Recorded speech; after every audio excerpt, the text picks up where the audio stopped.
እሺ የተከበራችሁ ተከታታዮች እንዴት ዋላችሁ? የዛሬው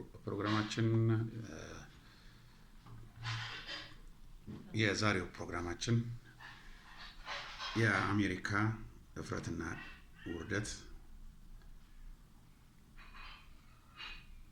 የኢራን ደግሞ ጉልበት በሚመለከት ነው። እስኪ አሜሪካ በምንድን ነው ያፈረችው? ኢራንስ ጉልበቷን እንዴት ነው ያጠናከረችው? እሱን እናያለን። በመጀመሪያ ደረጃ አሜሪካ እኔ ኢራንን እቆጣጠራለሁ በ3 ቀን ብላ ገብታ ያው ሞክራ እንዴት እንደከሸፈች ሁላችንም እናውቃለን። ግን ኢራን ለዚህ ድሏ መነሻ የሆነው ወይ ደግሞ ለዚህ ድሏ መስመር ቀዳጅ የሆነው ነገር ምንድን ነው?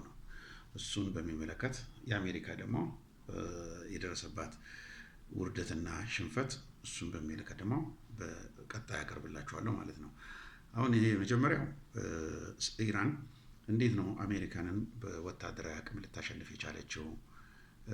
እንዴት ነው ይህንን ብቃት ልታፈራ የቻለችው?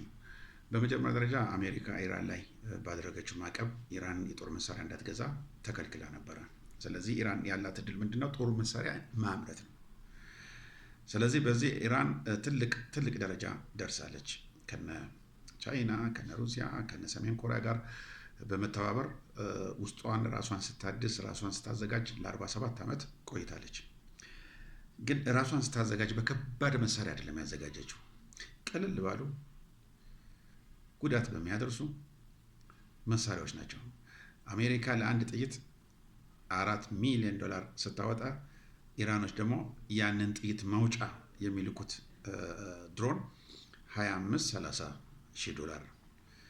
ስለዚህ አሜሪካ ምንድነው መጀመሪያ እንትን ያለችው? ቶማሃውክ የሚባል ትልቅ መሳሪያ አለ። እሷ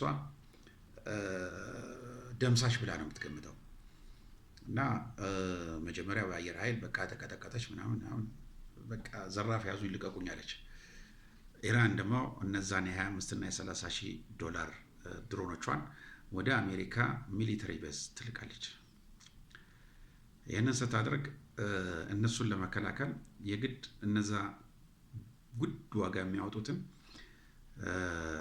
መሳሪያዎቿን ሰማይ ላይ መፍሰስ ጀመሩ። አየር ኃይሉም ቢሆን መታወት ያለው በሙሉ ስዕልና አሻንጉሊት ነው። ስለዚህ በቀጣይ ምንድነው የሆነው?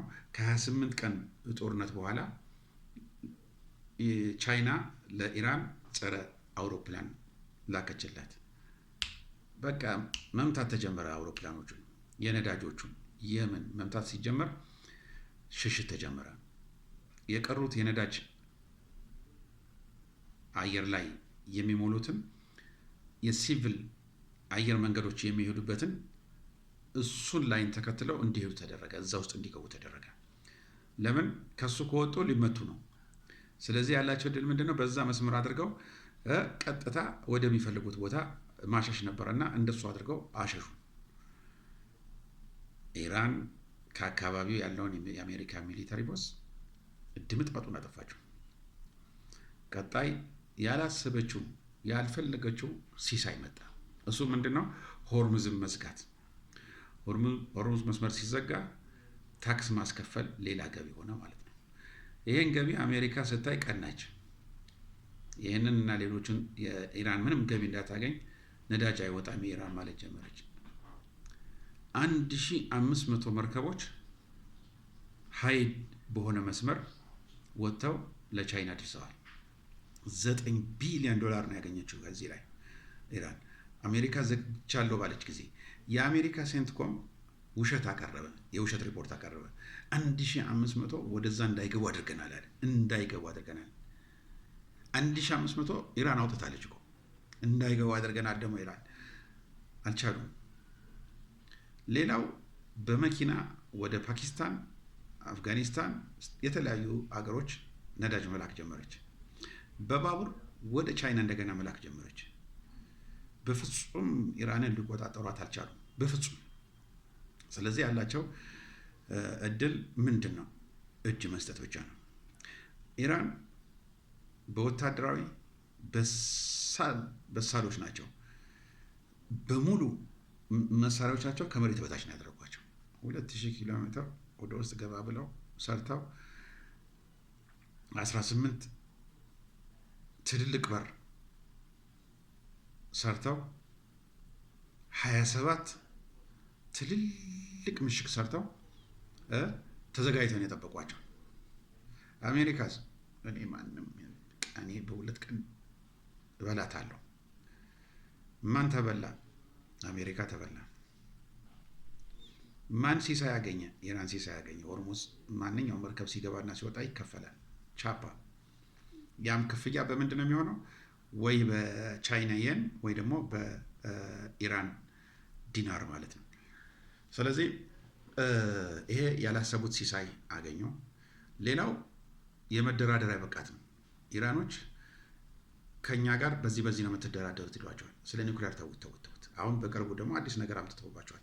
36 ቢሊዮን ዶላር መጀመሪያ ክፈሉ ጦርነቱን እንድናቆም፣ አለበለዚያ እኛ ጦርነቱን አናቆም። ምክንያቱም አሜሪካ አሁን የመዋጋት አቅሙም የላትም፣ ሎጂስቲክም የላትም፣ ብቃቱም የላትም። ይህንን አውቃለች ኢራን።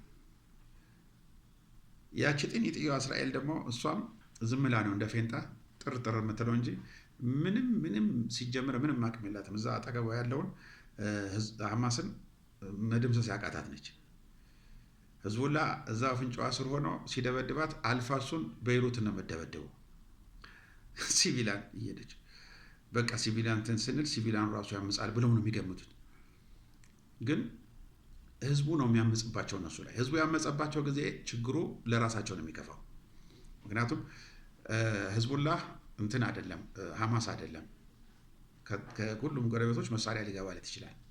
በአውሮፕላን ይገባለታል፣ በፈለገው መስመር ይገባለታል። ሐማስ ግን ምንም ነገር አይገባለትም። በኮንትሮባንድ በምናምን የሚሰበስባት ጥይት ይዞ ነው የሚዋጋ። ሐማስ ምንም ነገር የሌለው ድርጅት ማጥፋት ያልቻለች እስራኤል ከሌሎች ጋር ገጥማ ውጤት ታመጣለች የሚል ሰው ካለ ለእኔ የዋህ ነው። እስኪ አሜሪካ ምንድን ነው ያጣችው? አሜሪካ በመጀመሪያ ቤዞቿ በሙሉ ወድሞባታል። በትሪሊዮን የሚቆጠር ዶላር ከስላለች። ክብሯ መሬት ረግጧል።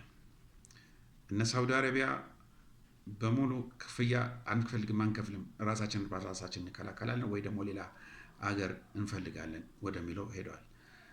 ሌላ ተጨማሪ የኔቶን ኃይል የሚመስል ልክ እንደሱ የአረቦች ኃይል ለመገንባት እያሰቡ ነው። ስለዚህ የአሜሪካ ጉዳይ በዚህ በገልፍ አገራት ያለ ንቀት ተነቋል። ሰውየው ትልቅ ቅዠት ውስጥ ነው የነበረው የአሜሪካ ፕሬዚዳንት ትራምፕ። ያ ቅዠቱ አልተሳካለትም። ሌላው ልክ እንደ ቬንዙዌላ የኢራንን ነዳጅ እቆጣጠራለሁ ብሎ ነበር ያለመው። ከዛ እዛ አካባቢ ያሉትን ሆርሙዝ ሲያልፉና ሲወጡ ታክስ እያስከፈለ ብሩን ሊወስድ ነው። ይሄም ከሽፎበታል።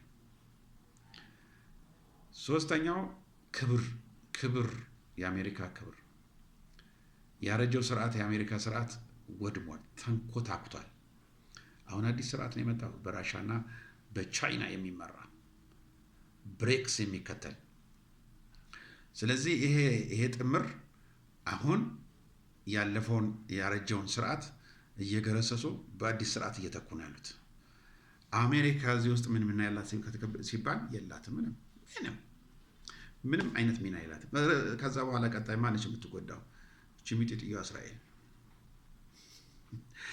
ፕሮፓጋንዳ ብቻ ነው። እሷ ደግሞ ትልቅ ህልም ነው የነበራት።